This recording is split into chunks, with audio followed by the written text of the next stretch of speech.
सगळ्यात पहिला उपवासाचा पदार्थ आहे उपवासाचे डोसे।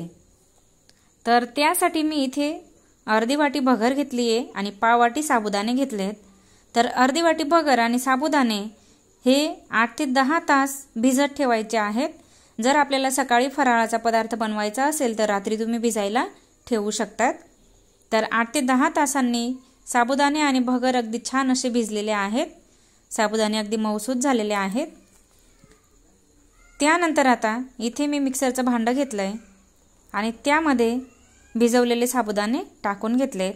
सुरुवातीला यामध्ये पाण्याचा वापर नाही करायचा, पाणी न टाकता हे साबुदाणे बारीक करायचे आहेत आणि त्यानंतर अगदी लागेल तसं थोडं थोडं पाणी टाकून या साबुदाण्यांची अगदी छान अशी पेस्ट करून घ्यायची। तर आता ही तयार पेस्ट मी आता इथे एका मोठ्या टोपलीत एक चाळणी घेतली छोटी आणि त्यामध्ये ही पेस्ट टाकून घेतली आहे, जेणेकरून एखादा साबुदाणा वगैरे जो राहिलेला असेल तो व्यवस्थित निघून जाईल। तर ही साबुदाण्याची पेस्ट अशा पद्धतीने चमच्याने व्यवस्थित प्रेस करून चाळणीने चाळून घ्यायची आहे। तर इथे तुम्ही बघू शकता जाडसर जो भाग होता पेस्ट मधला तो काढून घेतलाय मी आणि त्यानंतर भिजवलेली भगरही मिक्सरच्या भांड्यात टाकून घ्यायची आहे, अगदी स्वच्छ धुवून घ्यायची आहे। तर इथे मी आता भगरही टाकून घेतली आणि भगर बारीक करतानाही थोडासा पाण्याचा वापर करायचा आहे। अगदी लागेल तसं थोडं पाणी टाकायचं आहे, जास्तही पातळ मिश्रण नाही बनवायचं आपल्याला। तर इथे तुम्ही बघू शकता भगरही अगदी छान अशी बारीक झाली आहे। आता त्याच वाटीत मी भगरचं मिश्रणही टाकून घेतलंय। त्यानंतर त्यामध्ये चवीनुसार मीठ टाकून घेतलंय आणि मीठ टाकून झाल्यावर हे मिश्रण 2 ते 3 मिनिट अगदी छान असं फेटून घ्यायचं आहे, जेणेकरून डोसे हे हलके होतील। आणि त्यानंतर आता 1 तास हे मिश्रण झाकून ठेवायचं आहे। 1 तासात अगदी छान असं मुरतं। तर इथे 1 तास झालेला आहे, मिश्रण अगदी छान असं मुरलेलं आहे। आणि त्यानंतर आता त्यामध्ये अगदी चिमूटभर खायचा सोडा टाकून घ्यायचा आहे। तुम्ही जर सोड्याचा वापर करत नसाल तर हे मिश्रण तुम्ही परत 5 ते 6 तास झाकून ठेवू शकतात, पण मी हे डोसे लगेच बनवणार होती म्हणून मी चिमूटभर सोडा टाकून घेतलाय। आणि त्यानंतर आता त्यामध्ये 2 चमचे दही टाकून घेतलंय। दही टाकून अगदी व्यवस्थित असं मिक्स करून घ्यायचंय। तर इतपत या बॅटरची कन्सिस्टन्सी तुम्ही बघून घ्या, इतपत पातळ पाहिजे। त्यानंतर एका साईडला मी तवा तापायला ठेवलाय, तवा अगदी छान असं तापून घ्यायचा आहे। सुरुवातीला तव्यावर थोडंसं तेल टाकून घेतलंय मी सर्व साईडने आणि त्यानंतर आता तयार बॅटर अशा पद्धतीने पळीने टाकून घ्यायचंय तव्यावर आणि पळीनेच हे मिश्रण थोडंसं पसरून घ्यायचंय। खूपही पातळ डोसा आपल्याला नाही बनवायचा, थोडासा जाडसरच ठेवायचा आहे। तर इथे मी परत थोडंसं मिश्रण अजून टाकून घेतलंय, कारण हा डोसा थोडा जाडसरच बनवणार आहे मी। तर तुम्ही बघू शकता डोशाला अगदी छान अशी जाळी पडायला सुरुवात झाली आहे, अगदी छान असे येतात हे डोसे। त्यानंतर मी साईडने थोडंसं तूप टाकून घेतलंय, तुम्ही तुपाऐवजी तेलाचाही वापर करू शकता। वरूनही थोडंसं तूप टाकून घेतलंय।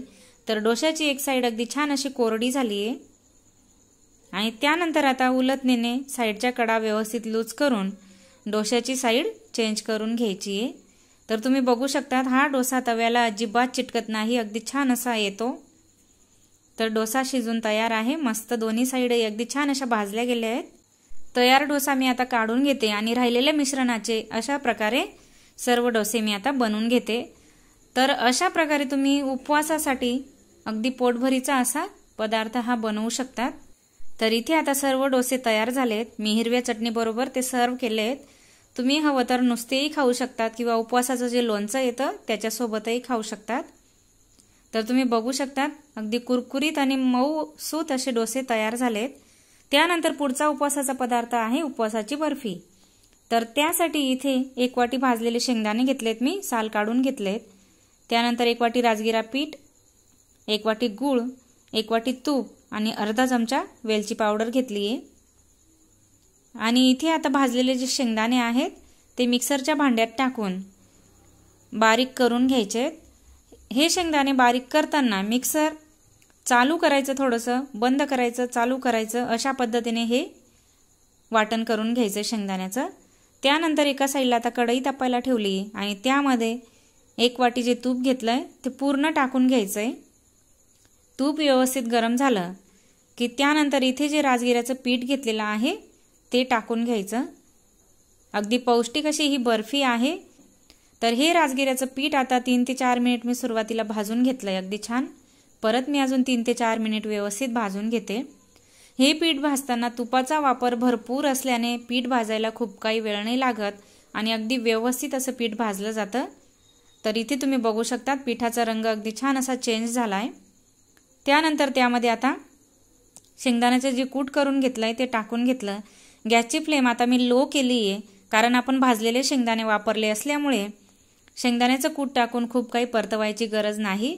तर गॅसची फ्लेम मी लो करून हे मिश्रण फक्त व्यवस्थित मिक्स करून घेतलंय आणि त्यानंतर आता गॅस बंद केलाय। गॅस बंद करून हे मिश्रण उलटणीने परत मिक्स करत कोमट करायचं आहे आपल्याला। गरम गरम मिश्रणात आपल्याला गूळ नाही टाकायचा। तोपर्यंत मी इथे आता वेलची पूड टाकून हे मिश्रण व्यवस्थित मिक्स करून घेतलंय आणि आता हे मिश्रण अगदी छान असं कोमट करून घेते। तर मिश्रण अगदी छान असं व्यवस्थित कोमट झालंय। अगदी 4 ते 5 मिनिटात छान कोमट होतं, खूप काही वेळ नाही लागत, फक्त मिक्स करत राहायचंय। तर इथे आता मिश्रण अगदी छान कोमट झालंय। त्यानंतर मी त्यामध्ये आता किसून घेतलेला गूळ टाकून घेतलाय। सर्व प्रमाण अगदी परफेक्ट आहे, तुम्ही कोणतंही प्रमाण कमी जास्त करू नका। तर गूळ टाकून मी व्यवस्थित मिक्स करून घेतलंय। मिश्रण कोमट असल्यामुळे गूळ लगेच वितळतो।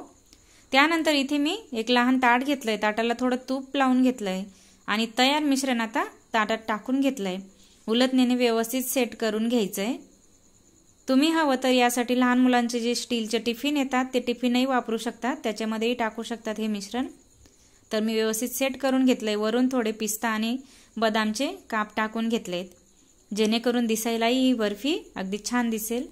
तर ही बर्फी थोडी सेट करून घ्यायची आहे। तुम्ही हवं तर फ्रीजमध्ये ठेवू शकतात किंवा रूम टेम्परेचरवरही सेट करू शकतात। आणि मिश्रण व्यवस्थित गार झालं की सुरीने तुम्हाला हव्या त्या आकारात त्याच्या वड्या करून घ्यायच्या आहेत। तर इथे तुम्ही बघू शकता बर्फी अगदी छान अशी तयार झाली आहे। तर अशा प्रकारे उपवासाचा दुसरा पदार्थ म्हणजे उपवासाची बर्फी तयार झाली आहे। त्यानंतर उपवासाचा तिसरा पदार्थ आहे तिखट आमटी आणि भगर। तर त्यासाठी मी इथे आता मिक्सरच्या भांड्यामध्ये 4 ते 5 हिरव्या मिरच्या टाकून घेतल्या आहेत आणि त्या मिरच्या अगदी जाडसरच बारीक करून घेतल्या आहेत। त्यानंतर त्यामध्येच अर्धी वाटी भाजलेले शेंगदाणे साल काढून टाकून घेतले आहेत आणि तेही थोडेसे बारीक करून घ्यायचे। खूप जास्त बारीक वाटण करायचं असं काही नाही। त्यानंतर त्यामध्ये थोडंसं पाणी टाकून घ्यायचं आणि परत हे मिश्रण मिक्सरच्या भांड्यात बारीक करून घ्यायचंय। तर इथे मिश्रण अगदी छान असं तयार झालंय। परत मी थोडंसं पाणी टाकून परत मिक्सरमध्ये फिरवून घेतलंय, जेणेकरून अगदी छान अशी पेस्ट तयार होईल। तर एका साईडला कढई तापायला ठेवली आहे आणि त्यामध्ये 1 ते 1.5 पळी तेल टाकून घेतलंय। तुम्ही हवं तर तेलाऐवजी तुपाचाही वापर करू शकतात, कारण उपवासाला तूप हे चालतंच। त्यानंतर इथे मी अर्धा चमचा जिरं टाकून घेतलंय। कोणत्याही एकादशीच्या उपवासाला जिरं चालतं, तुम्ही खात नसाल तर स्किप केलं तरी चालेल। आणि त्यानंतर शेंगदाणे आणि मिरचीचं जे वाटण करून घेतलंय ते टाकून घ्यायचं आणि अगदी छान असं तेल सुटेपर्यंत परतून घ्यायचं, जेणेकरून मिरचीचा आणि शेंगदाण्याचा थोडाफार जो कच्चापणा राहिलेला असतो तो अगदी व्यवस्थित निघून जाईल। तर इथे तुम्ही बघू शकता अगदी छान असं परतून घेतलंय मी वाटण टाकून, अगदी कोरडं झालंय। आणि त्यानंतर आता त्यामध्ये 1.5 ते 2 ग्लास पाणी टाकून घ्यायचंय। पाणी तुम्ही तुमच्या अंदाजाने टाकू शकतात। तुम्हाला ही आमटी कितपत पातळ किंवा कितपत घट्ट आवडते त्या प्रमाणात तुम्ही पाण्याचं प्रमाण वाढवू शकतात। चवीनुसार मीठ टाकून घेतलंय, व्यवस्थित मिक्स करून घ्यायचंय मीठ टाकून। आणि आता ही आमटी अगदी छान अशी उकळू द्यायची आहे। तर इथे तुम्ही बघू शकता अगदी 2 ते 3 मिनिटात आमटी उकळायला सुरुवात झाली आहे। तुम्ही जर यात कोमट पाण्याचा वापर केला तर आमटी अगदी पटकन तयार होते। तर आता दुसऱ्या साईडला आपण आता सफेद भगर बनवू। तर त्यासाठी मी इथे 2 ग्लास पाणी तापायला ठेवलंय। पाणी अगदी व्यवस्थित तापवून घ्यायचंय, चवीनुसार मीठ टाकून घ्यायचंय। आणि इथे आता मी अगदी लहान आकाराची वाटी भरून भगर घेतलीये। भगर ही शिजल्यावर खूप जास्त होते, म्हणून तुम्ही तुमच्या अंदाजाने भगर घेऊ शकतात। आणि ही भगर स्वच्छ निवडून घ्यायची आणि 3 ते 4 पाण्याने अगदी व्यवस्थित अशी धुवून घ्यायची आहे। बऱ्याच ठिकाणी एकादशीच्या उपवासाला ही अशा प्रकारे सफेद भगर आणि आमटी ही बनवलीच जाते। तर तुम्हीही या एकादशीच्या उपवासाला हा उपवासाचा पदार्थ नक्की ट्राय करा, बघा अगदी पोट भरल्यासारखं फराळ तयार होतं। तर इथे आता मी भगर स्वच्छ धुवून ती पाण्यातून काढून घेतली एका डिशमध्ये आणि पाणी अगदी छान गरम झालं की त्यामध्ये ही भगर टाकून घ्यायची आहे। अगदी झटपट तयार होणारा हा फराळाचा पदार्थ आहे, खूप काही वेळ नाही लागत। तर भगर टाकून मी व्यवस्थित मिक्स करून दिलंय आणि त्यानंतर आता जेव्हा उकळायला सुरुवात होते भगर टाकून झाल्यावर पाणी, तर पटकन झाकण ठेवायचं आहे, कारण सफेद भगर बनवताना पाणी खूप बाहेर पडतं, आपल्याला चटकाही लागू शकतो। तर इथे मी ताट ठेवून घेतलंय। एका साईडला आमटी अगदी छान अशी उकळलेली आहे, छान घट्टसरपणाही आला आहे। तर इथे 2 ते 3 मिनिट झाकण ठेवल्यानंतर परत व्यवस्थित मिक्स करून घ्यायची आहे भगर आणि परत झाकण ठेवायचं आहे। अगदी पोटभरीचा हा फराळाचा पदार्थ आहे। तर इथे मी परत 3 ते 4 मिनिट झाकण ठेवलंय। गॅसची फ्लेम ही लो टू मीडियम ठेवायची आहे। तुम्ही बघू शकता अगदी पटकन अशी शिजत आली आहे भगर। तुम्हाला जर थोडी पातळसर हवी असेल तर अगदी फक्त 1 ते 2 वाफ येऊ द्यायच्या आणि थोडी घट्टसर हवी असेल तर 3 वाफ घ्यायच्या आहेत। तर इथे मी परत 2 ते 3 मिनिट झाकण ठेवलं होतं, व्यवस्थित मिक्स करून द्यायचे झाकण काढून। तर अगदी 2 ते 3 वाफेत ही भगर अगदी छान अशी तयार झाली आहे। त्यानंतर आता पूर्ण झाकण ठेवलंय मी, 1 वाफ होऊ द्यायची आहे, परत व्यवस्थित मिक्स करून घ्यायची। तर इथे तुम्ही बघू शकता अगदी छान अशी भगर शिजलेली आहे आणि आता व्यवस्थित मिक्स करून झाली की त्यानंतर गॅसची फ्लेम मी बंद केलेली आहे आणि अगदी 2 ते 3 मिनिट फक्त वाफ होऊ द्यायची आहे। तर अशा प्रकारे अगदी गरमागरम अशी सफेद भगर आणि आमटी तयार झाली आहे। पुढचा उपवासाचा पदार्थ आहे राजगिरा पुरी। तर त्यासाठी मी इथे 1 वाटी राजगिरा पीठ घेतलंय, ते एका मोठ्या वाटीत टाकून घेतलंय। तर 1 हिरवी मिरची मी मिक्सरमध्ये बारीक करून घेतली आहे, तीही टाकली आहे। तर इथे मी भरपूर अशी कोथिंबीर टाकून घेतली आहे, चवीनुसार मीठ टाकलंय आणि इथे आता 1 उकळलेला बटाटा घेतलाय मीडियम आकाराचा, तो लहान किसणीने व्यवस्थित किसून घेतलाय जेणेकरून बटाट्याचे पीस त्यामध्ये राहणार नाही। तर आता हा किसलेला बटाटा थोडा थोडा टाकून हे पीठ पाणी न वापरता छान भिजवून घ्यायचंय। बटाट्याचं जे ओलसरपणा आहे त्याच्यातच आपल्याला हे राजगिऱ्याचं पीठ भिजवून घ्यायचंय। तर इथे 1 वाटी राजगिऱ्याच्या पिठासाठी 1 उकळलेला बटाटा अगदी परफेक्ट प्रमाण होतं, अगदी छान असं भिजलं जातं पीठ। त्यानंतर मी अर्धा चमचा तेल हाताला लावून परत हे पीठ व्यवस्थित मिक्स करून घेतलंय। तर पिठाचा गोळा तयार झालाय व्यवस्थित आणि हे पीठ आता फक्त 5 ते 10 मिनिट झाकून ठेवायचं। त्यानंतर इथे आता मी पोळपाटला प्लास्टिकचा पेपर टाकून घेतलाय पोळपाटवर आणि तयार मिश्रणाचे आता पुरीच्या आकारा एवढे गोळे करून घ्यायचे। त्यानंतर पेपरला तेल लावून घेतलंय थोडंसं आणि पुरीसाठी जो पेढ्या एवढा मिश्रणाचा गोळा घेतलाय तो अशा पद्धतीने हाताने प्रेस करून व्यवस्थित पुरी करून घ्यायची आहे। तुम्हाला खूपच गोल गरगरीत पुऱ्या हव्या असतील तर तुम्ही काठाच्या ग्लासने किंवा वाटीने त्या कट करून घेऊ शकतात। तर अशा प्रकारे आता सर्व पुऱ्या मी करून घेतल्या आहेत, अगदी छान अशा पुऱ्या तयार झाल्या आहेत। त्यानंतर एका साईडला मी तेल तापवायला ठेवलेलं होतं, तेल अगदी छान असं तापलेलं आहे। थोडंसं पीठ मी टाकून बघितलंय, लगेच वरती आलं, याचा अर्थ पुरीसाठी तेल अगदी परफेक्ट तापलंय। त्यानंतर आता या तेलात मावतील तेवढ्या 1 2 3 जेवढ्या पुऱ्या मावतील तेवढ्या टाकून अशा पद्धतीने या पुऱ्या तळताना चमच्याने वरून तेल टाकत राहायचंय आणि व्यवस्थित दोन्ही साईडने छान तळून घ्यायच्या आहेत। अगदी छान अशा फुलतात या पुऱ्या बटाट्याच्या मिश्रणामुळे। तर तुम्ही अशा प्रकारे राजगिरा पीठ आणि बटाटा वापरून राजगिऱ्याची पुरी एकदा नक्की ट्राय करा उपवासाला, खूप छान टेस्ट लागते। या पुऱ्या तुम्ही नुसत्या खाल्ल्या तरी चालतात, खूप मस्त टेस्ट लागते। मिरची असल्यामुळे उपवासाचं लोणचं पाहिजे किंवा चटणी पाहिजे असं काही नाही। तर इथे आता सर्व पुऱ्या व्यवस्थित तळून झाल्या आहेत, तर त्या मी हिरव्या चटणीसोबत सर्व केलेल्या आहेत।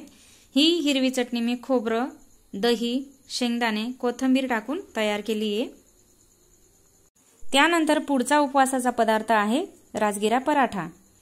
तर त्यासाठी मी आता एक मोठी वाटी घेतली आणि त्यामध्ये एक लहान वाटी भरून राजगिऱ्याचं पीठ टाकून घेतलंय। आणि इथे आता मी एक कच्चा बटाटा वरची साल काढून स्वच्छ धुवून किसून घेतलाय। तो बटाट्याचा किस टाकलाय। हवं तर तुम्ही हा किस धुवून घेऊ शकतात, न धुताही टाकू शकता, तुम्हाला आवडेल तसं। त्यानंतर आता 2 हिरव्या मिरच्या मी अगदी बारीक कापून घेतल्या आहेत, ते मिरच्याही टाकून घेतल्या आहेत। मिरचीचं प्रमाण तुम्ही तुमच्या अंदाजाने टाकू शकतात। तर इथे आता परत इथे मी 1 चमचा सफेद तीळ टाकून घेतली आहे। सफेद तिळामुळे या पराठ्यांना खूप छान अशी टेस्ट येते आणि उपवासाला तर तीळ चालतेच, म्हणून काही हरकत नाही, असेल तर तुम्ही टाकू शकता।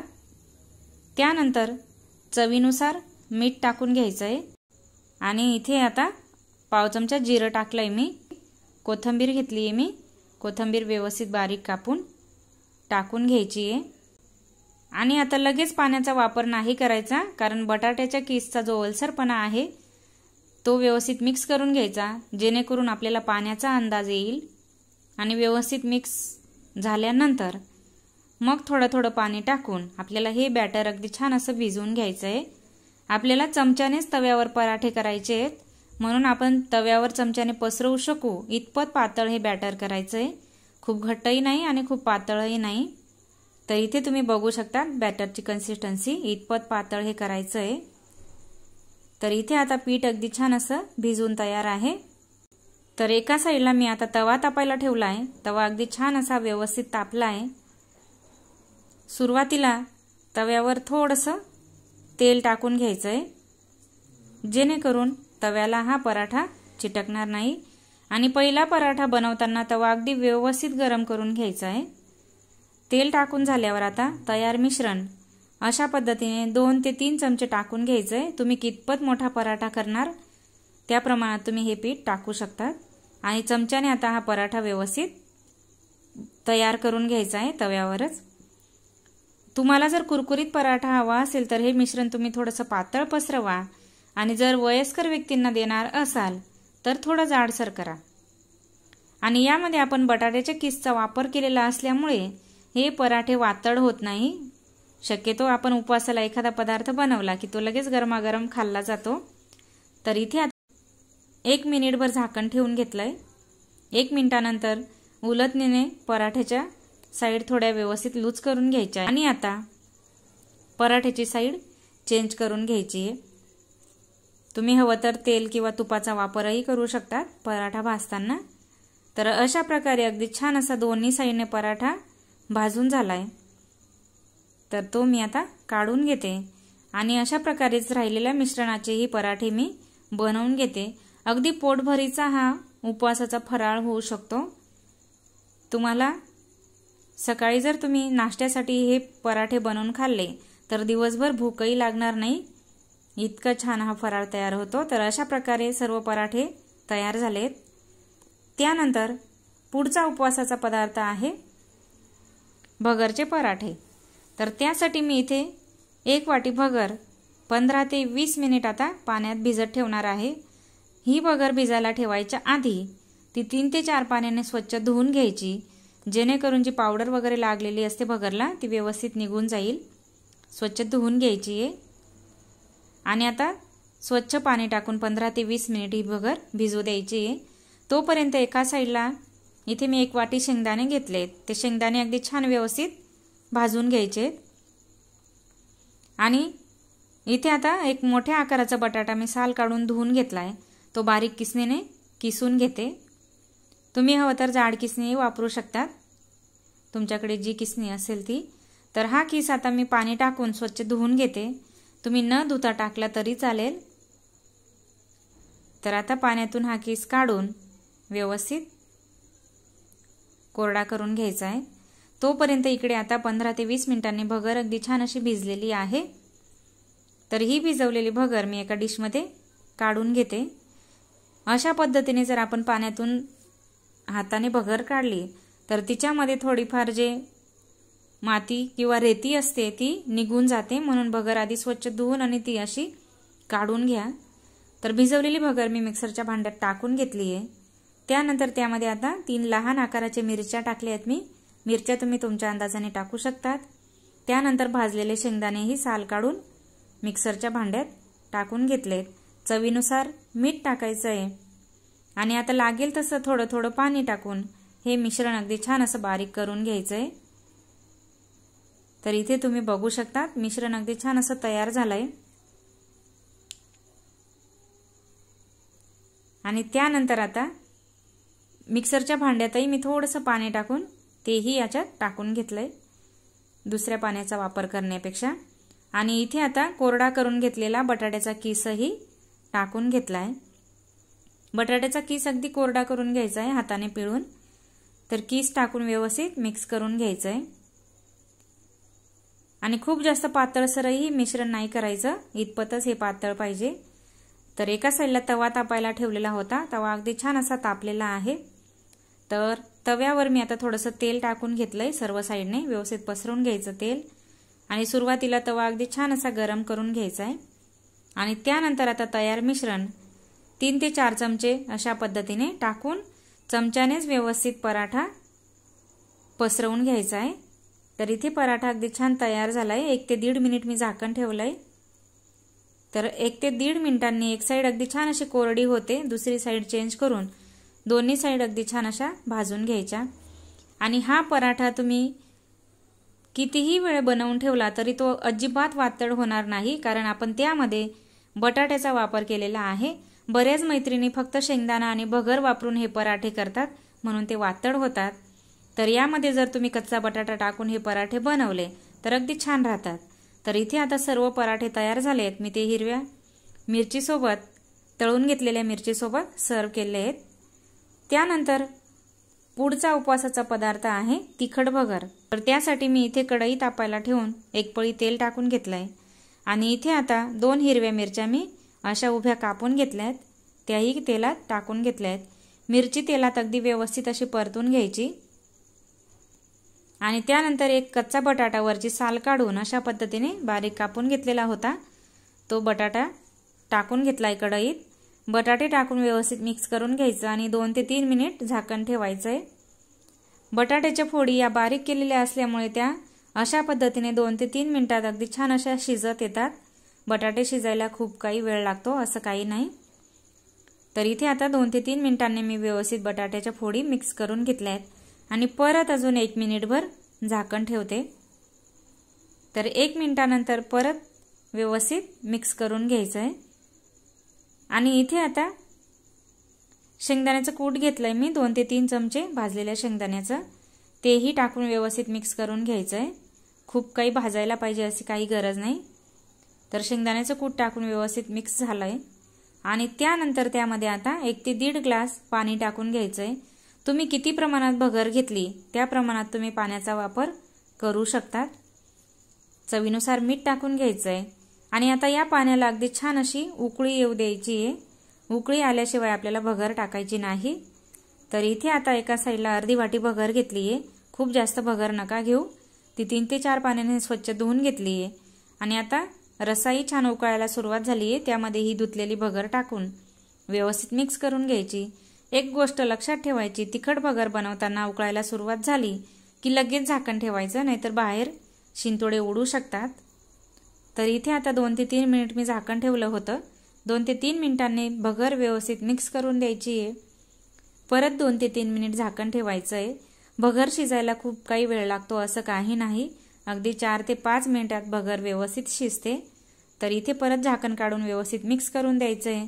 तुम्हाला जर ही भगर थोडी पातळसर हवी असेल तर या स्टेजला तुम्ही गॅस बंद करू शकता आणि थोडी घट्ट हवी असेल तर परत 2 ते 3 मिनिट वाफ आणू शकतात। तर इथे आता मी गॅस बंद केला आहे आणि त्यानंतर आता फक्त वाफ होऊ द्यायची आहे गरम याच्यात। तर व्यवस्थित मिक्स करून दिली आहे मी भगर आणि आता झाकण ठेवायचं आहे, कारण या स्टेजला भगर आपोआप थोडीशी शिजते, त्यामुळे खूप काही घट्ट करायची असं काही नाही। तर इथे अगदी गरमागरम अशी भगर तयार आहे। त्यावर तुम्ही तूप टाकूनही खाऊ शकता।